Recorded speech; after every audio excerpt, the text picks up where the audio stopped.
السلام علیکم۔ بڑے دنوں کے بعد میں آپ سے مخاطب ہوں کیونکہ ہر طرف پھیلے ہوئے کورونا ڈیزیز کا ہم لوگ بھی شکار ہو گئے تھے۔ میں، میرے ہسبینڈ اور میری ایک بیٹی اس مرض کا شکار ہو گئے تھے، لیکن الحمدللہ اس وقت ہم بالکل ٹھیک ہیں، ہمارے رزلٹ نیگیٹو ہیں الحمدللہ۔ لیکن اس ڈیزیز میں جو تکلیف ہم نے کاٹی اور جیسے اسے ٹریٹ کیا وہ ایک کہانی ہے۔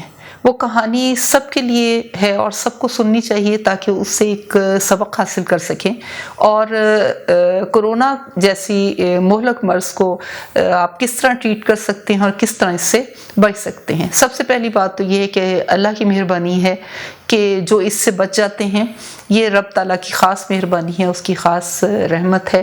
لیکن ہمارے ساتھ کیا ہوا، وہ کچھ اس طرح کی کہانی تھی کہ پہلے دن گلا ڈرائی تھا، آنکھ میں تھوڑی سی سویلنگ تھی، اور اس کے بعد اگلے 2-3 ڈیز میں یہ ہوا کہ ٹیمپریچر ٹھنڈ لگنے سے بخار چڑھنے لگ گیا۔ ہم نے ایسی صورت میں اپنے متعلقہ ڈاکٹر سے کنسلٹ کیا۔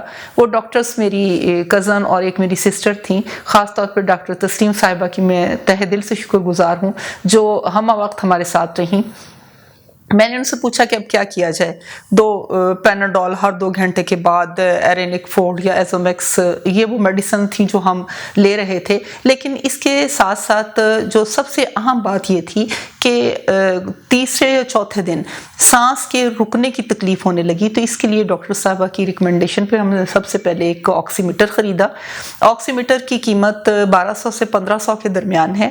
وہ آپ بہت آسان استعمال ہے، اس کا ایک چھوٹا سا انسٹرومنٹ ہے جو آپ اپنی کسی فنگر پہ لگاتے ہیں تو وہ آپ کی ہارٹ بیٹ ریٹ بھی بتاتا ہے، اور ساتھ ساتھ آکسیجن لیول جو آپ کے لنگز کے اندر ہے اس سے بھی آپ کو آگاہ کرتا ہے۔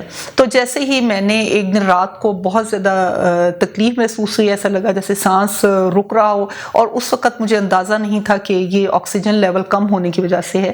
لیکن ڈاکٹر صاحبہ سے کنسلٹ کیا آدھی رات کو انہوں نے مشورہ دیا، فوری طور پہ آکسی میٹر لایا گیا، اور پھر اس کے بعد شدید تکلیف میں میرے ہسبینڈ نے جا کے آکسیجن سلنڈر بائی کر لیا جو کہ تقریباً 10 kg کا تھا، اسے بائی کر کے گھر لے کے آئے اور آکسیجن لگا دی گئی۔ آکسیجن کا لیول بھی ہم نے ڈاکٹر کی ریکمنڈیشن کے مطابق رکھا کہ شروع میں اسے 5 پہ رکھا اس کا لیول، اور 2 سے 3 آورس لگاتار دی، اور اس کے بعد اس کا ٹائم ڈیوریشن بھی اور آکسیجن لیول بھی جو تھا وہ کم کرنا شروع کر دیا۔ آخر 3 پہ لے کے آئے، 2.5 پہ لے کے آئے، 2 پہ لے کے آئے، اور پھر 1 پہ لے کے آئے، اور اس کے بعد اسے ختم کر دیا۔ لیکن اس کے ساتھ ساتھ کچھ ایکسرسائزز تھیں جو کرنا پیشنٹ کے لیے بہت ضروری ہے، جو ہم نے بھی کی۔ وہ یہ تھا کہ کروٹ لے کے لیٹنا ہے، لمبے سانس لینے ہیں، الٹا ہو کے لیٹنا ہے۔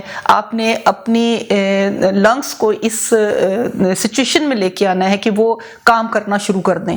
اسی طرح کی سچویشن ہماری بیٹی کے ساتھ بھی ہوئی، اسے بھی ہم نے سیم اسی طرح ٹریٹ کیا۔ اب یہ ہے کہ اگر آپ کو کورونا ہو جائے، اللہ نہ کرے ویسے کسی کو کورونا ہو، اللہ تعالیٰ اس مرض سے ہم سب کو محفوظ رکھے، لیکن اگر ہو جائے تو اس کی ٹریٹمنٹ جو ہے وہ میڈیسن، ڈائٹ اور کیئر، تینوں چیزیں بہت ضروری ہیں۔ اس میں میڈیسن وہی ہیں کہ آپ نے 2 پیناڈول ہر 2 گھنٹے کے بعد لینی ہے، اگر ٹیمپریچر نہیں ٹوٹتا، اگر ٹوٹ جاتا ہے تو 4 گھنٹے کے بعد، پھر 5 کے بعد، پھر 6 کے بعد۔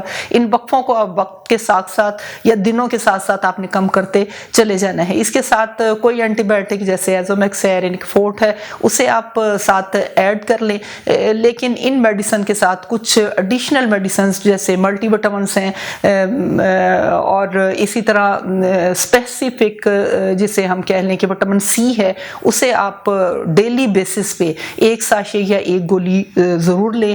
اور جہاں تک بات ڈائٹ کی ہے تو ڈائٹ میں یخنی، خاص طور پہ مرغ کی، دیسی مرغ کی یخنی، مٹن کی یخنی، اور آپ بیف کا قیمہ بھی کھا سکتے ہیں، بیف کی یخنی بھی لے سکتے ہیں۔ اور پھلوں میں بہت ضروری چیز جو ہے جسے میں نے اپنے لیے فائدہ مند پایا وہ تھا اورنج یا اورنج جوس۔ اورنج جو ہے چونکہ وائرس کا ایک اسپیسیفک ایسیڈیٹی لیول ہے، اگر آپ اس لیول سے ابو لیول والی چیزیں چیزیں کھائیں گے تو یہ وائرس جو ہے زیادہ افیکٹو نہیں ہوگا, یہ زیادہ تیزی سے کام نہیں کرے گا. تو اس وائرس کا جو ایسیڈیٹی لیول ہے وہ 5.5 سے تقریباً 8 کے درمیان میں ہے, لیکن اورنج کا ایسیڈیٹی لیول 9.2 ہے. اسی طرح آپ ایسی ڈائٹ کو تلاش کریں جن کا ایسیڈیٹی لیول جو ہے وائرس سے زیادہ ہو. میں نے تو اورنج صبح کے وقت مارننگ میں اورنج کو کھا کے اپنے اندر نہ صرف توانائی محسوس کی, بلکہ ایسے لگتا تھا جیسے ڈیزیز کچھ دب سی گئی ہے. اور اس کے ساتھ آپ ایپل جوس لیں, اورنج جوس لیں, آج کل اسٹرابیری اویلیبل ہے, خربوزہ اویلیبل ہے, تربوز اویلیبل ہے. ان چیزوں کو آپ اپنی ڈائٹ کا حصہ بنا دیں. اور اسپیسیفک دیسی انڈا ڈیلی بیسس پہ ایک لیں. پروٹین جو ہے وہ آپ کے اندر توانائی کریٹ کرتی ہے اور اس وائرس کے اگینسٹ فائٹ میں آپ کی مدد کرتی ہے. اور اگر آکسیجن لیول کم ہو جائے تو فوری طور پر آپ آکسی میٹر, جیسے ہی آپ کو یہ ڈائگنوز ہو کہ کرونا ہے تو آکسی میٹر ضرور گھر میں رکھیں تاکہ آکسیجن لیول پھیپھڑوں کے اندر آپ کو وقتاً فوقتاً چیک کرنے میں آسانی ہو. اور اس کے ساتھ اگر آکسیجن سلنڈر آپ بائی کر سکتے ہیں تو ضرور بائی کریں. اور مخیر حضرات سے میری ایک ریکویسٹ ہے کہ وہ کچھ ایسے سینٹر بنائیں جہاں پر آکسیجن سلنڈر رکھے جائیں اور ضرورت مند جو پیشنٹ ہیں انہیں وہاں سے جسے آپ کہہ لیں کہ رینٹ پہ لے لیں یا وہ انہیں ویسے ہی ہیلپ کے طور پہ انہیں دیے جائیں, تاکہ آکسیجن کی کمی جو ہے وہ اصل میں بہت ساری ڈیتھ کا باعث بنتی ہے. اور ہمارے ہاسپٹلس میں اتنی جگہ نہیں ہے, وہاں پر آکسیجن اتنے سلنڈر اویلیبل نہیں ہے کہ ہر پیشنٹ کو پرووائڈ کیا جا سکے. اور بہترین رائے ڈاکٹرز کی بھی یہی ہے, اور میں چونکہ پرسنلی سے اس ڈیزیز سے گزری ہوں تو میری پرسنل رائے یہ ہے کہ آپ آئسولیشن اپنے گھروں میں کریں, کیونکہ اگر آپ ہاسپٹل میں جاتے ہیں تو وہاں پہ اور بھی بہت ساری ڈیزیزز ہیں جن کے لگنے کا آپ کو خدشہ ہو سکتا ہے.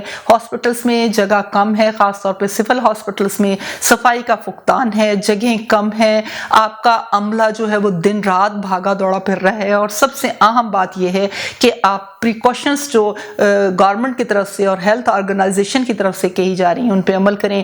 گیدرنگ میں بہت کم جائیں, بہت اشد ضرورت میں اپنے گھر سے باہر نکلیں, اپنی گروسری مہینے کی اکٹھی لے کے آئیں اور جب آپ لے کے آئیں اسے 2-1 دن گھر کے باہر ڈگی میں یا کسی گیرج میں اسے پڑا رہنے دیں اور کچھ دنوں کے بعد اسے اٹھا کے اندر لے کے آئیں. جب آپ باہر جائیں اور گھر کے اندر آئیں تو آپ جو شوز گھر کے باہر پہنیں وہ گھر کے اندر مت پہنیں, ہاتھوں کو دھوئیں, ماسک کا استعمال کریں. اور اس کے ساتھ ساتھ اگر آکسیجن لیول کم ہو جاتا ہے, آکسیجن سلنڈر ضروری ہے, اسے استعمال کیجئے. آکسیجن آرٹیفیشل وے سے آپ ضرور لیں, لیکن پیشنٹ کو بار بار اس چیز پہ فورس کریں کہ وہ لمبے سانس لے کے آکسیجن کو اندر لے کے جائے. 20 سے 30 سیکنڈ تک اندر روکنے کی کوشش کرے تاکہ اس کے پھیپھڑے خود سے کام کریں اور خود سے وہ آکسیجن لیول کو مینٹین کریں.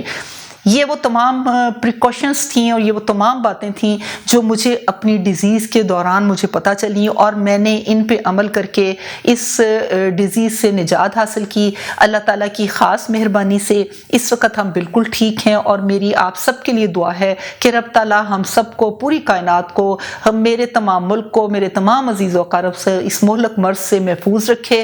اور اگر کسی کو ہے تو اللہ تعالیٰ اسے صحت اور تندرستی عطا فرمائے. آمین ثم آمین.